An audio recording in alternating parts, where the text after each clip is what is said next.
Es unción en vasos rotos. Él me hablaba en la madrugada, no de hoy, y he estado buscando, preguntándole ciertas cosas al Señor, y Dios me decía que Él iba a dar una unción para esta casa. ¿Para dónde? Para esta casa. Que nos habilitaría para hacer cosas que en años no pudimos hacer. Y nos habilitaría para lo que nos hacía, nosotros trataríamos de hacer en meses, lo haríamos en días. Y me hablaba de esa unción para el pueblo. Y yo le dije, yo no quiero una unción para mí. Porque cuando tú derramaste tu unción, tú trabajaste mucho cuando el Espíritu Santo derramó te ungió a ti. Pero cuando ungió a los demás, la obra fue bien fácil. Y yo quiero hablarle de esto, hermano.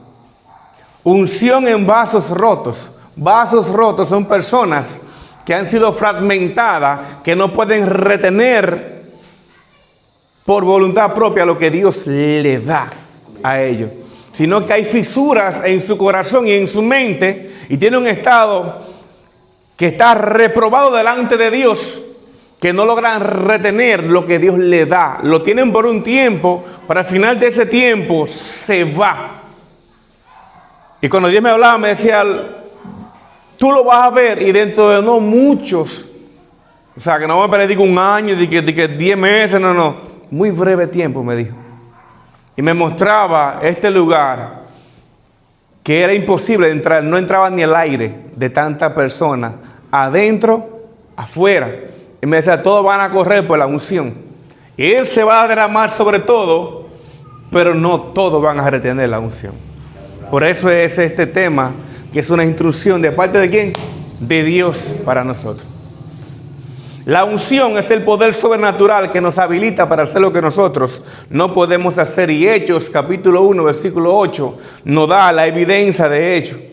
Ese versículo lo hemos leído muchas veces. Pero recibirán poder, dice la Biblia, cuando haya venido sobre ustedes el Espíritu Santo. Una cosa es que el Espíritu Santo esté sobre mí cuando yo soy lleno de Él, porque los discípulos eran llenos. Pero Jesús le estaba diciendo a los discípulos, mire, ustedes están llenos de Dios, ustedes han experimentado echar fuera demonios, sanar enfermos, untando el aceite, pero ahora es lo que yo tengo que les voy a dar. Y yo quiero que ustedes se queden aquí, aunque ustedes están llenos. Yo sé que la iglesia entera ha experimentado la llenura del Espíritu Santo en muchas ocasiones. Y hablan en lengua y pueden ver visiones, pueden oír la voz de Dios. Se llenan, se vacían y se llenan, porque es algo común. Amén, hermanos. Amén. Pero Jesús les dijo a estos discípulos, ustedes yo quiero que se queden aquí hasta que reciban poder. La versión original dice hasta que ustedes sean revestido como si fuera un poloché con el poder del Espíritu Santo. Entonces me van a ser testigos. Y uno puede preguntarse, pero antes darán testigos. Sí, pero no es lo mismo que tú estar lleno siendo testigo que venir ahora recubierto con poder para manifestar la evidencia de lo que Él está diciendo. Amén, hermanos. Amén. Y este versículo nosotros lo hemos leído muchas veces. Lo hemos analizado muchas veces, pero pocas veces es comprendido como Dios quiere que sea comprendido. Y cuando Él derrama su unción, Él la derrama. La Biblia dice, derramaré de mi espíritu sobre toda carne. Pero ahí no está en plural, sino que en el original dice, yo voy a derramar de mi espíritu sobre aquellos que están limpios, porque Dios no habita en templos sucios. ¿Cómo Dios puede derramar su Espíritu Santo cuando un corazón está lleno de orgullo? Gloria a Dios. ¿Estamos entendiendo?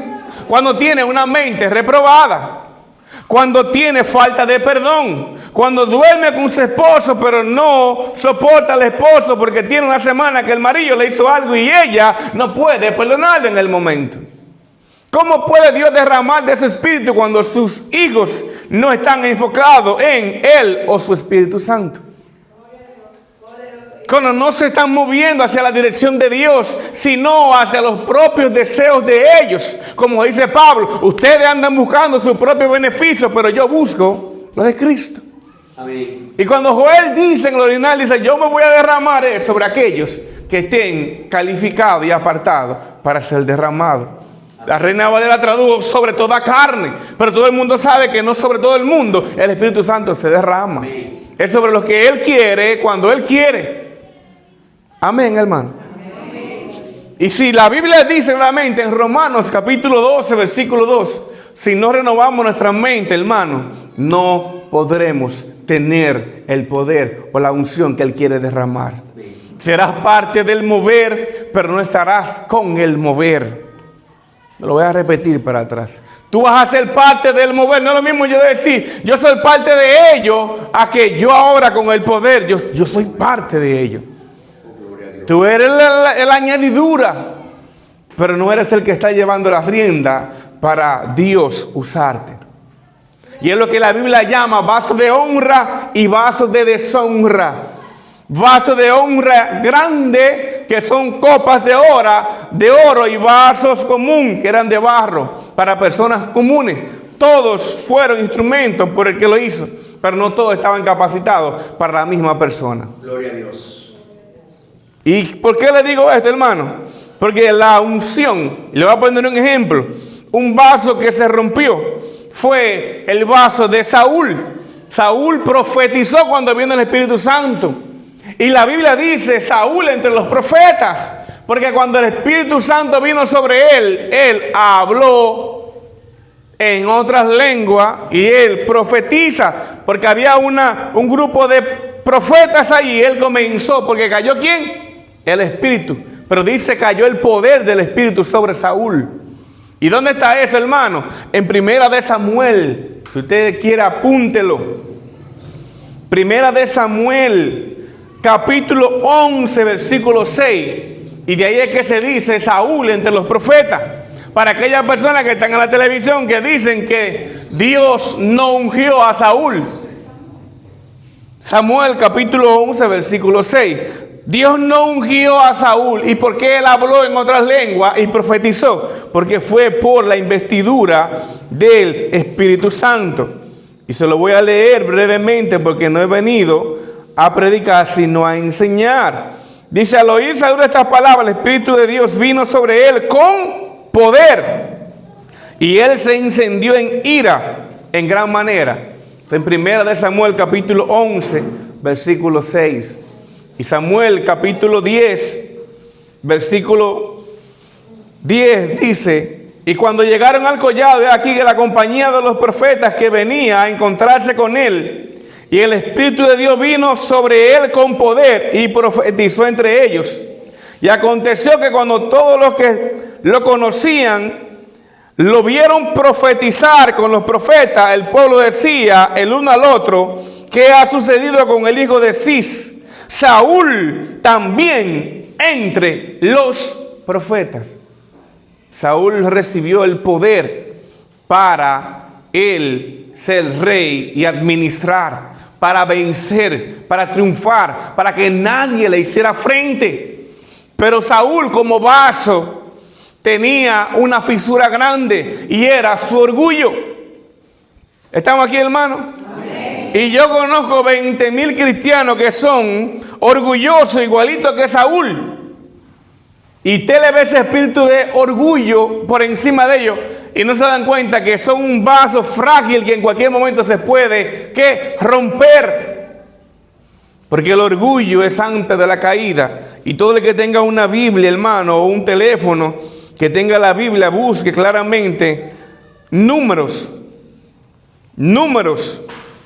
capítulo 15, versículo 30. Números capítulo 15, versículo 30. Dice, pero la persona, esto es Dios diciéndole a Moisés, que iba a juzgar al otro día a Coré y a 250 líderes que se reunieron con Coré. Y Dios le está diciendo a Moisés, la persona que hiciera algo con soberbia, ¿quién conoce la palabra soberbia? Amén. Soberbia, arrogancia, orgullo. Amén. Así sea el natural o el extranjero, ultraja.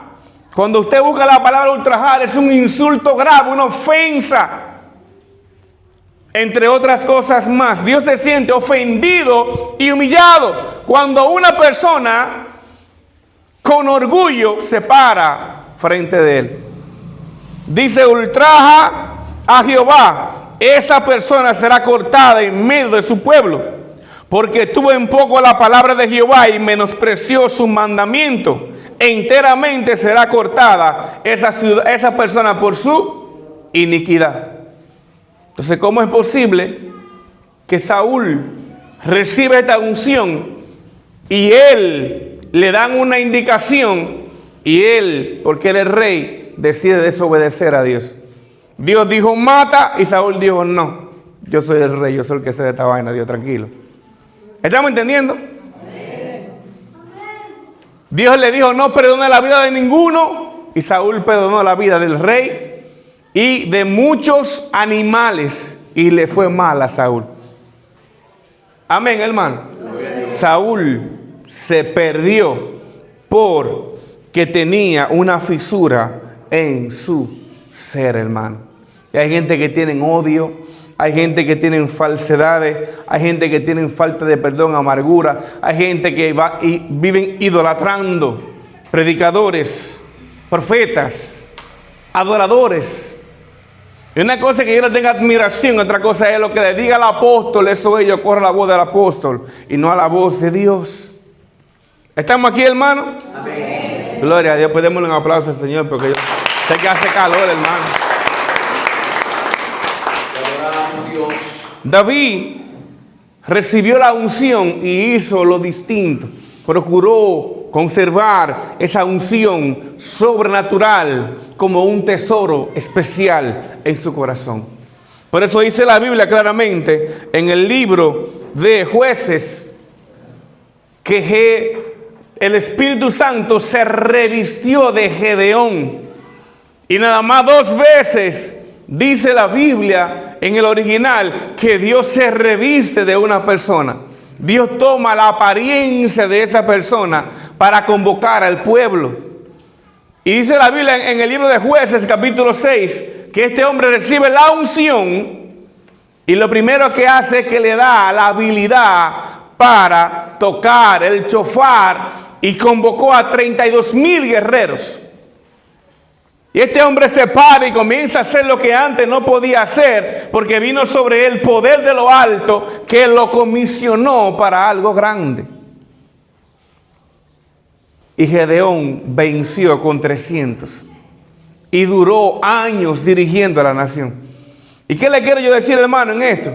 Que si tú no lidias con tu corazón, va a venir, pero se va a ir. Si tú no lidias con tu corazón, va a ser tu candidato de los que no son aptos para hacer. La Biblia dice, aprendan a mí que soy manso y humilde y hallarán descanso para sus almas. Dice la Biblia que hubo una generación que después de un gran hombre ungido llamado Josué, dice que la generación que le siguió no conoció a Dios. No era que no sabían quién era Dios, es que no tenían esa intimidad y esa relación con el Espíritu Santo de Dios, ni mucho menos con Dios. ¿Y sabe qué le pasó a esa generación que no conoció a Dios? Que no tuvo esa relación, esa experiencia con Él, esa coinonía con Él.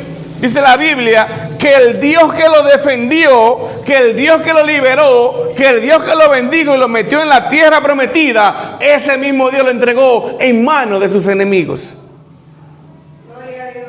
¿Estamos entendiendo, hermano? Porque comenzaron a hacer lo malo delante de Dios. ¿Y qué me da a entender eso? Que hay cristianos que están en la iglesia, pero que no tienen esa intimidad con Dios, que no conocen al Dios verdadero, que muchas veces o mayormente siempre hacen lo malo delante de los ojos del Señor. ¿Conoce usted a alguien así, hermano? Claro que sí. Esos son los cristianos que dicen, está milagro. Que dicen milagro, que están cruz. Están cruz. Son cristianos toda la vida, pero no tienen cambio. Son cristianos toda la vida, pero nunca dejan la maña. Son cristianos toda la vida, pero se morirán así. No porque Dios no tiene poder, es porque ellos no conocen a Dios, que lo puede cambiar y transformar. Y de ahí es que viene el dicho, pero para yo ser cristiano convertido como él o como ella, mejor soy impío, dicen ellos. Porque ellos dicen que están en la iglesia, pero no conocen al Dios al cual ellos van a adorar, a la iglesia. No tienen esa comunión. ¿Estamos entendiendo, hermano? Y para yo renovar mi mente, yo necesito tiempo con el que renueva la mente. Yo necesito pasar horas para ser transformado, hermano. Porque usted no renueva la mente en un día, ni en 2 días, ni en 3 días. Usted renueva la mente por parte. Por eso es que usted es salvo, pero tiene que renovar su mente para poder tener esa comunión con el Espíritu Santo. Porque cuánta gente no se han arrepentido y tienen el deseo de seguir haciendo lo mismo. Porque en su mente no ha sido renovada, pero su espíritu ha nacido de nuevo y se ha conectado con Dios. ¿Estamos entendiendo lo que yo le estoy diciendo, hermano, en esta mañana? Entonces, si no renuevan la mente misma lo va a conducir al fracaso, atrás. Atrás, hermano. En conclusión, mis hermanos, si no nos limpiamos de dentro, no puede venir la unción a ser frotada en nosotros y ser nosotros revestidos. Porque no ha sido formada la imagen de Cristo en nosotros. No ha sido formada la imagen de Cristo en nosotros. Un hombre que hace plata, los plateros, los joyeros. Un hombre fue a ver cómo se hacía el proceso de la plata. Y él dijo que cuando él veía el platero meterlo al fuego, y mientras estaba ahí, él no se despegaba. Y era el rojo vivo que estaba, la plata ahí al fuego, al fuego, al fuego. Y después él comenzaba a pulirla y le decía, ¿cuándo tú sabes que esa plata ya está lista? Él decía, cuando se refleja mi imagen en la plata. Muchas veces Dios te va a poner en el fuego, en la candela, o como tú le dices, en las pruebas, hasta que sea reflejada la imagen y la esencia de Cristo. Y así como el platero no quita su mirada, así Dios tampoco la está quitando de ti la mirada. Tú no te vas a quemar, tú no te vas a morir, porque Él tiene el control. Pero tiene que ser formada la imagen de Cristo. Porque si la imagen de Cristo no es formada, entonces estamos, como dice el milagro, cruz. Y la Biblia dice, 6 cosas aborrece el Señor y aún 7 le es repugnante su alma. Y comienza con el orgullo, los ojos altivos. Porque como yo puedo ser cristiano y Jesús dice, aprende de mí que soy manso y humilde, pero yo soy orgulloso. Y ahí usted escucha a la gente diciendo, yo soy así. Yo soy así, Pues así te vas a morir entonces. La Biblia dice que Dios resiste a esa persona. Dios la resiste y la tiene de lejos. El orgullo, la lengua mentirosa, los pies presurosos para correr el mal, hermano. El que maquina pensamientos inicuos. El que mete cizaña entre los hermanos. El que levanta falso testimonio, hermano. Todas esas características son más del enemigo que de un servidor del Señor. Entonces, ¿cómo Dios puede mostrarse cuando tú tienes en ti los pies presurosos para correr al mal? No sé por qué, pero tú estás en cada bochinche. Esa sierva no sé, pero ¿por qué siempre la sierva chencha está en cada bochinche? Porque ella tiene siempre los pies presurosos para correr a los malos. Yo sé que nosotros estamos en Villa, pero no tenemos la maña. Que hay un pleito allá, Maquey, y todo el mundo sale corriendo. ¿Y quién es que está peleando? ¿Quién es que está? Y todo el mundo corriendo. ¿Quién es? ¿Estamos entendiendo? De aquel lado vienen para allá para ver quién es que están peleando. Y bozan, pleito. Y todo el mundo sale para allá. Los pies presurosos, ¿para qué? Correr al mal. Si corrieran así muchos a la bendición del Señor, a la presencia de Dios, fuera un éxito. Yo escuché a un hombre muy ungido decir que el problema son las iglesias. ¿Cuál es el problema? Las iglesias. Él decía, si la iglesia se enfocara en buscar a Dios, de todo su corazón y a recibir el poder del Espíritu Santo, no quedarían ciudades sin conocer al Señor. ¿Quién decía que era el culpable? La iglesia, decía él. Ese predicador fue el que avivó a toda la calle de Azusa, y en 2 años se ganó más de 100,000 personas, cuando la iglesia más grande en esa época tenía 100 personas, y él en 2 años se ganó a 100,000 personas y hizo que todos los Estados Unidos conocieran del Señor. Gloria a Dios. Él decía, el problema no es el barrio. El problema es la iglesia que está en el barrio, que no está enfocada en buscar la presencia del Dios que cambia el barrio. Aleluya. Porque cada gente está enfocada en lo suyo. Y yo entiendo que hay que trabajar. Y yo entiendo que tenemos negocios, proyectos, sueños. Pero ¿y el sueño de Dios dónde está? Y el llamado tuyo, ¿qué vamos a hacer con él? ¿Estamos entendiendo, hermano? Al final, todo es vanidad, hermano. Y lo único importante que va a valerte a ti es temer a Dios y haber guardado lo que Él te había dicho que haga, hermano, y sus mandamientos. Porque Él no te va a decir, ¿cuántas casas dejaste allá? Vamos a poner un ejemplo aquí en la mano acá. Cali, ¿cuántas casas dejaste allá? Dejé 7. Ahí entra Cali, 7 Cali. Jeffy, otro ejemplo. Jeffy, ¿cuántos cuartos dejaste allá? 3.975.000 con 29 centavos. ¡Ahí pasa! No. Nos dieron talentos, dones, habilidades para ganar almas. Porque todo se va a quedar aquí. No es que no trabajemos, es que sepamos qué priorizar y qué entregarle nuestra alma, cuerpo y espíritu, hermano. Y le voy a poner un ejemplo. A veces le entregamos todo nuestro ser a la familia. Y la familia no lo valora. ¿Estamos aquí? Amén. Y usted cuando cae, el vecino es más solidario que su familia, que usted entregó todo por ellos.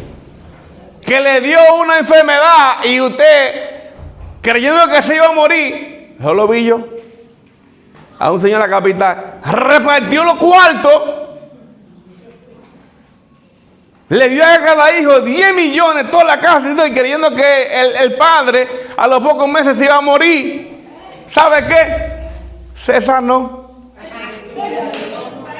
¿Y sabe qué pasó? Que los hijos no estaban en él. Y se quedó penosamente en la miseria y conoció quién eran sus hijos. Porque cuando querían los hijos, le daban. Porque él, creyendo que se iba a morir, dejó a todos sus hijos seguros. Y se quitó la seguridad a él. Dios lo sana por el médico. Y él se dio cuenta quiénes eran sus hijos. ¿Estamos entendiendo? Eso le pasó a una persona en la capital. ¿Quiénes eran sus hijos? Él y la mujer le están pasando calamidad. Y sus hijos andan bien montados. Como decimos en Dominicana, explotando los cuartos, por usted que no está viendo. Explotando los cuartos en RD. Y su padre pasando calamidad. Esforcémonos por Dios. Todo tiene su lugar. Todo tiene un momento. Pero lo más importante es lo que Dios te ha comisionado y te ha empoderado para hacer. Si te sale de ahí, fracasaste. Y Dios te da unción, como le dio unción a un hombre llamado, y ustedes lo saben, este señor fue un rey Usías. Dios le dio unción para 52 años. ¿Y sabe qué le pasó a Usías? El orgullo de que él había hecho todo bien. ¿Sabe qué? Lo engañó. Y comenzó a tirar incienso Gloria a Dios. cuando no le correspondía. ¿Estamos entendiendo? Amén. Me da, cuando el doctor decía eso, yo decía, el doctor me cogía el mensaje, dije yo. Y el doctor estaba predicando eso el miércoles. Y yo, el doctor me quitó el mensaje. Pero era que estábamos conectados, como me dice el doctor. Ahí, cuando tú te sales de lo que Dios te manda a hacer, el mismo Dios no te va a dejar prosperar. Este hombre tenía una unción para gobernar, hermano, pero no para hacer el oficio de los sacerdotes. Y él creyendo, Dios le dio victoria, hermano, en todo lo que ese hombre hizo. Nadie le podía hacer frente, fue rico, bendecido, prosperado. Nadie como él, pero un día entró a la iglesia y quería hacer lo que hacía el pastor y todo el cuerpo de liderazgo. Y dice la Biblia que cuando el pastor y los demás le dijeron, no te corresponde a ti, él se quilló en dominicano. Oh, gloria a Dios. Y cuando él se incomoda y sigue tirando el incienso, lepra le nace, dice la Biblia. En la cara comienza en la frente a salirle lepra. Y los sacerdotes, el pastor, todo el mundo comenzaron a sacarlo. Pero dice la Biblia que el Señor lo golpeó.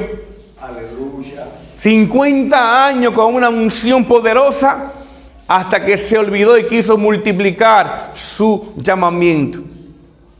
Amén, hermano. Amén. Dios le había llamado para gobernar y ahora él quería ser pastor. ¿Y sabe qué le pasó? El Dios que lo llamó, que lo ungió y le dio victoria, ese mismo Dios hizo que él muriera de una pena trágica. 2 años en una casa aislado y muere siendo olvidado. Rey Usías. Nadie como él, hasta que el orgullo le rompió.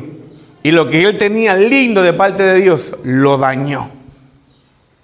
Y el doctor decía el miércoles, que es lo mismo que yo estoy diciendo hoy, de que si Dios no te ha comisionado para algo, no lo hagas, porque lo vas a hacer en tu fuerza, pero no tienes la unción y la habilidad para eso, porque no te llamaron para eso.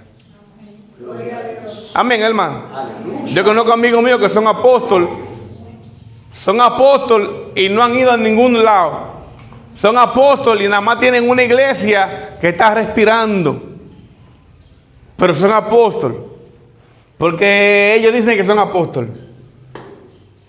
No caben bien en pastor y ellos son apóstoles. Y respetamos lo que hacen eso, hermano. Pero si Dios no me ha llamado para una función, porque yo tengo que adjudicármela. Gracias. Hay un amigo mío que dice que él es conferencista y él no ha dado nunca una conferencia, nada más que la prédica de su iglesia. Pero él es conferencista. Él es esto, él es lo otro, hermano. Si no has sido ungido para eso, puede que el mismo Dios te castigue. Está muy fuerte, va la castiga de Cali.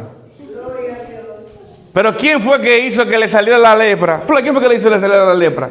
Al rey. El mismo Dios. ¿A quien él estaba tirando quién? El incienso. Él estaba trayendo una ofrenda a Dios y el mismo Dios le dijo, toma. Y lo castigó. ¿Para qué? Para que temas. Y lo triste es de que este hombre tenía 50 años bien, pero en los últimos 2 años se le metió la locura. Pero tú eres el que es rey, tú eres el que sabe. Como también hay pastores que quieren ser todólogos, pero tú eres el pastor, tú eres el que sabe. ¿Y el equipo dónde que está? Tú.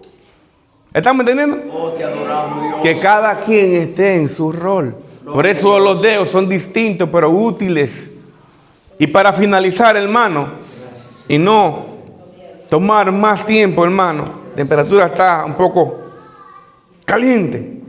Mira lo que nos dice la palabra del Señor en el Salmo 42:7. Salmo 42:7, hablando de David, un hombre que entró a la iglesia, llamado el tabernáculo, la iglesia, y él en ese lugar, él experimenta el poder sobrenatural sobre su vida, y él lo describe como que eran grandes olas cubriéndolo una y otra vez. Por eso que él dice, mejor es estar en tu presencia que fuera de ella. Mejor es estar en tu casa que fuera de ella. Porque David entendía que en la casa Dios podía visitarle y llenarlo de su presencia, hermano. Pero que separado de ella, nada David hacía. Por eso el hijo de él canta en el libro de Cantares, que ese verso me encanta, dice, yo soy de mi amado y mi amado es mi deleite. En Cantares capítulo 6, versículo 3, yo soy de mi amado. ¿De quién tú eres? Yo soy de mi marido. Yo soy de mis hijos. ¿Estamos entendiendo? Yo soy de mi esposa. Yo soy de Dios. Hay gente que está en la iglesia y dice,